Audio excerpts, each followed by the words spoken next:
जय श्री कृष्ण। श्रीमद् भगवत गीता अध्याय 6 श्लोक 47।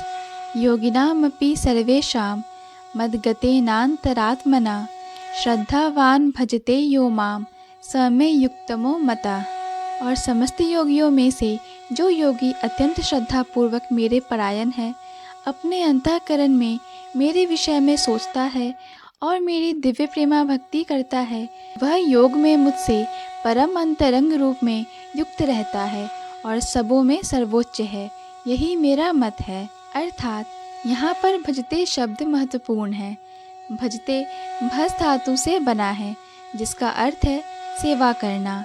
अंग्रेजी शब्द वर्शिप से यह भाव व्यक्त नहीं होता, क्योंकि इससे पूजा करना, सम्मान दिखाना तथा योग्य का सम्मान करना सूचित होता है। किंतु प्रेम तथा श्रद्धा पूर्वक सेवा तो श्री भगवान के निमित्त है। किसी सम्मानीय व्यक्ति या देवता की पूजा न करने वाले को अशिष्ट कहा जा सकता है, किंतु भगवान की सेवा न करने वाले की तो पूरी तरह भर्त्सना की जाती है। प्रत्येक जीव भगवान का अंश स्वरूप है और इस तरह प्रत्येक जीव को अपने स्वभाव के अनुसार भगवान की सेवा करनी चाहिए। ऐसा न करने से वह नीचे गिर जाता है। भागवत पुराण में इसकी पुष्टि इस प्रकार हुई है। य येषां पुरुषं साक्षादात् प्रभावमीश्वरं न भजन्त्य वजानन्ति स्थानाद् भ्रष्टा पतन्त्यथा। जो मनुष्य अपने जीवनदाता आद्य भगवान की सेवा नहीं करता और अपने कर्तव्य में शिथिलता बरतता है, वह निश्चित रूप से अपनी स्वाभाविक स्थिति से नीचे गिरता है। भागवत पुराण के इस श्लोक में भजन्ति शब्द व्यवहृत हुआ है। भजन्ति शब्द का प्रयोग परमेश्वर के लिए ही प्रयुक्त किया जा सकता है, जबकि वर्शिप का प्रयोग देवताओं या अन्य किसी समान जीव के लिए किया जाता है।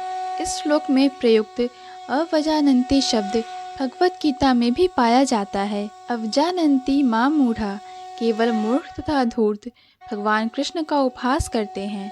ऐसे मूर्ख भगवत भक्ति की प्रवृत्ति न होने पर भी भगवत गीता का भाष्य कर बैठते हैं। फलतः वे भजन्ति तथा वर्शिप शब्दों के अंतर को नहीं समझ पाते। भक्ति योग समस्त योगों की परिणति है। अन्य योग तो भक्ति योग में भक्ति तक पहुँचने के साधन मात्र हैं। योग का वास्तविक अर्थ भक्ति योग है। अन्य सारे योग भक्ति योग रूपी गंतव्य की दिशा में अग्रसर होते हैं। कर्म योग से लेकर भक्ति योग तक का लंबा रास्ता आत्म साक्षात्कार तक जाता है। निष्काम कर्म योग इस रास्ते का आरंभ है। कर्म योग में ज्ञान तथा वैराग्य की वृद्धि होती है तो यह अवस्था ज्ञान योग कहलाती है। जब ज्ञान योग में अनेक भौतिक विधियों से परमात्मा के ध्यान में वृद्धि होने लगती है और मन उन पर लगा रहता है, तो इसे अष्टांग योग कहते हैं। इस अष्टांग योग को पार करने पर जब मनुष्य श्री भगवान कृष्ण के निकट पहुंचता है, तो यह भक्ति योग कहलाता है।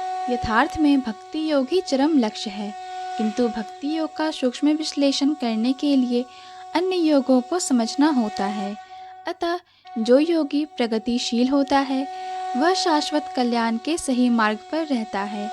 जो किसी एक बिंदु पर दृढ़ रहता है और आगे प्रगति नहीं करता, वह कर्म योगी, ज्ञान योगी, ध्यान योगी, राजयोगी, हठ योगी आदि नामों से पुकारा जाता है। यदि कोई इतना भाग्यशाली होता है कि भक्ति योग को प्राप्त हो सके, तो यह समझना चाहिए कि उसने समस्त योगों को पार कर लिया है। अतः कृष्ण भावना भावित होना योग की सर्वोच्च अवस्था है। ठीक उसी तरह जैसे कि हम यह कहते हैं कि विश्व भर के पर्वतों में हिमालय सबसे ऊंचा है, जिसकी सर्वोच्च चोटी एवरेस्ट है। विरला भाग्यशाली ही वैदिक विधान के अनुसार भक्ति योग के पथ को स्वीकार करके कृष्ण भावना भावित हो पाता है।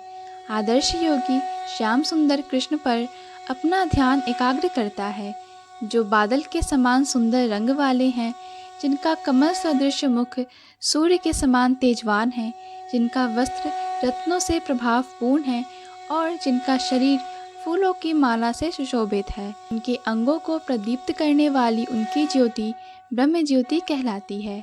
वे राम, नृसिंह, वराह तथा श्री भगवान कृष्ण जैसे विभिन्न रूपों में अवतरित होते हैं। वे सामान्य व्यक्ति की भांति माता यशोदा के पुत्र रूप में जन्म ग्रहण करते हैं और कृष्ण गोविंद तथा वासुदेव के नाम से जाने जाते हैं। वे पूर्ण बालक, पूर्ण पति, पूर्ण सखा तथा पूर्ण स्वामी हैं और वे समस्त ऐश्वर्यों तथा दिव्य गुणों से ओतप्रोत हैं। श्री भगवान के इन गुणों से पूर्णतया अभिज्ञ रहता है, वह सर्वोच्च योगी कहलाता है। जय श्री कृष्ण।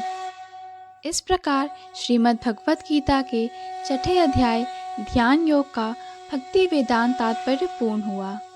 पूर्ण भगवत गीता के श्लोकों को सुनने और समझने के लिए कृपया हमारे चैनल को सब्सक्राइब करें।